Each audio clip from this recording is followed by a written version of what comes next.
things you can do to try to help your family avoid probate. Probate is not a bad thing, but it does require court oversight, which means most people hire lawyers, which costs money.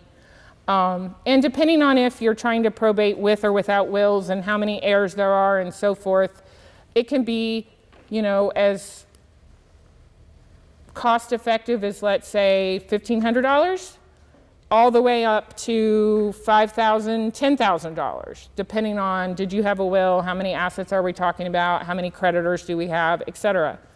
You can do everything right and think you don't have to probate, and then when you owe somebody money, they can say you get to probate, because the way they get paid, especially like if you're on Medicaid, the state of Texas will file to have probate opened because the state of Texas wants money if you have any.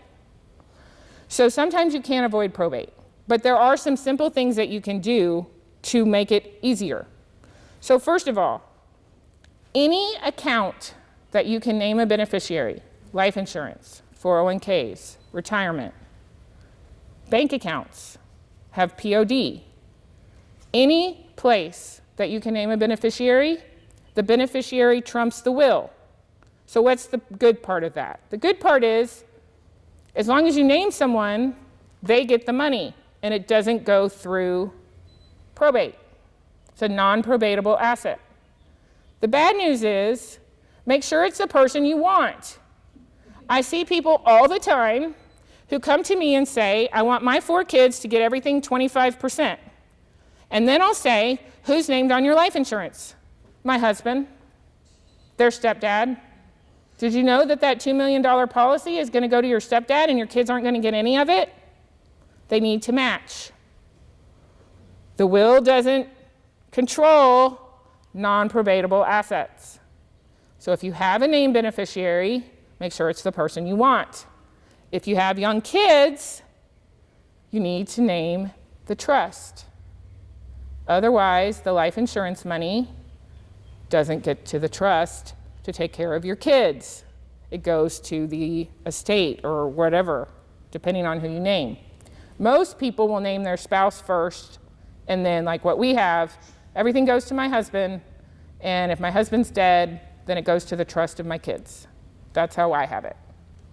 That's what I was going to ask. So the beneficiary doesn't have to be a person, it can be the trust. Absolutely. Okay. And if you have minor children, that's what you want to do. But remember,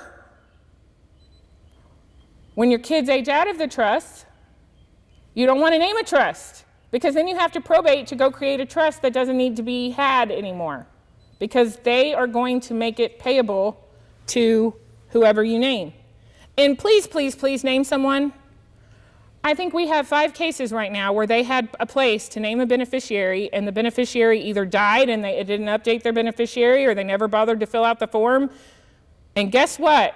Now I get to probate, when all they had to do was fill out a little form. Make sure you review those regularly. Yep, because they're going to make the check payable to the estate of. And once you have payable to the estate of, the only thing you can do is open up a bank account in the estate of. And the only way you can do that is to probate. Thank you. I will take your $3,500 and we can go down to the courthouse. That's just the way it is. Okay, so that's your accounts. We talked about your trust guardianship. The other thing, which is probably a newer tool that a lot of people don't know about, but we do all the time, is what we call a transfer on death deed. This is unique to Texas. Not everybody has it. And basically what it allows you to do is name your beneficiary for your real property. So for $250, you can do a deed that says, when I die, I want my half of my house to go to my husband, and when he dies, I want it to go to my kids. And you don't have to probate, because it's already in the real property records. All you have to do is call me. I charge you $150, and we file a, hey, by the way, real property records, he's dead now. Boom, title transfer, done. Otherwise, you call me and you say, my dad died, now my mom died, I'm trying to sell the house and they won't let me sell it because we haven't transferred title. What do I do? And now we have to go probate twice.